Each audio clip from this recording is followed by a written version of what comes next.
From the days of the mighty Nick Jones to John Ailes and George Gregan, the Wallabies have always managed to be at the top of the mountain of world rugby. Being a prominent rugby nation with a rugby culture, Australia has never been at a loss for talent. But since the end of the 2019 Rugby World Cup cycle, it seems rugby in Australia has waned. In fact, the Wallabies have only won but a few games during 2023, failing to overcome the likes of Fiji and even Argentina, who has only recently been playing at a level that would be considered that of a Tier 1 nation. So without wasting your time, let's figure out what exactly went wrong with Wallaby rugby, and could it be Eddie Jones to blame for this massive failure? Back in 2019, things inside Rugby Australia were already heading down a slippery slope. You see, the Wallabies didn't manage to break out of their pool, but came face to face with the onslaught of England under the leadership of who other than Eddie Jones himself. However, the Wallabies didn't have a breeze during the pools, and whilst they were once again pulled with Fiji and Wales, they did beat the Pacific Island nation with relative ease before finding themselves fighting for the number 1 spot in the pool against Wales. Unfortunately, Wales will slip past the Wallabies, giving them a much harder quarterfinal than the team had anticipated. In fact, the Welsh should not have been a challenge for the men from down under, but with a 29-25 victory, they will need to make it through the tougher English side. Unfortunately, this is when things started to unravel inside Rugby Australia, and after bowing out to England by a whopping 40 points to 16, Michael Cheika's men were back to the drawing board. Unfortunately, this will also lead to Cheika quitting once his contract ran out by December of 2019. But at least the successful New Zealander was about to take over.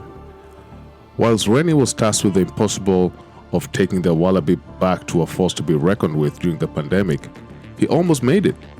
You see, the pandemic saw the cancellation of the Rugby Championship. However, Australia and New Zealand will face off for the coveted Bledisloe Cup.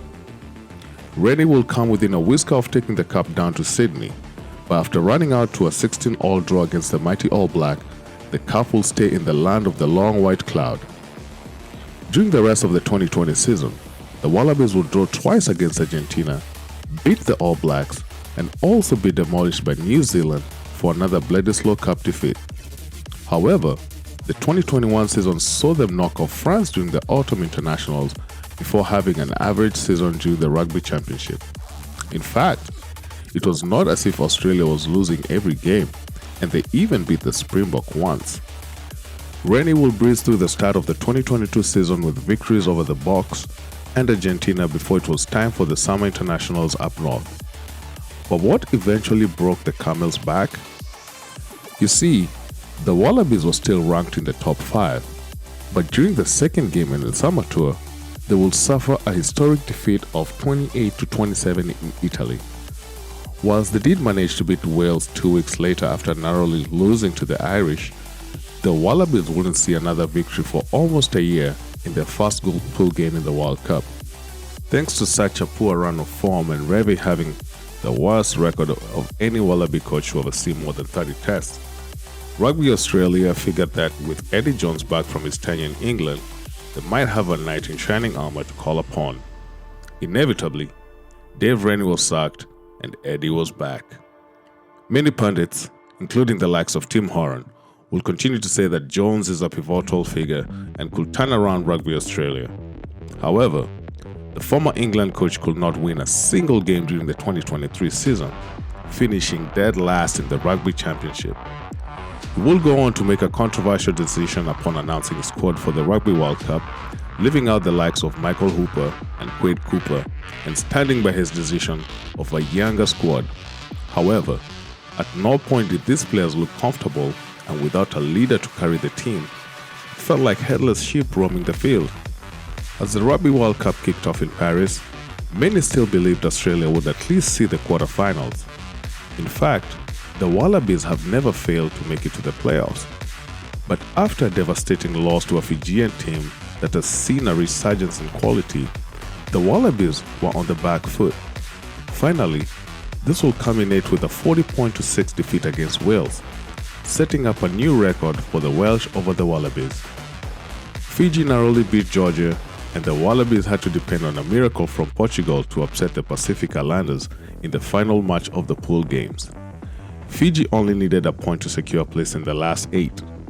In one of the most entertaining games so far this Rugby World Cup, Portugal went on to win their first ever Rugby World Cup game, but Fiji fought to the death and had a losing bonus point. As of this video, Qantas Airlines had safely transported the Wallabies back home. Fiji held on to the second spot in Group C on points difference. This essentially means that if Eddie Jones does get fired after the 2023 Rugby World Cup, he will be the worst coach the Wallabies have ever had.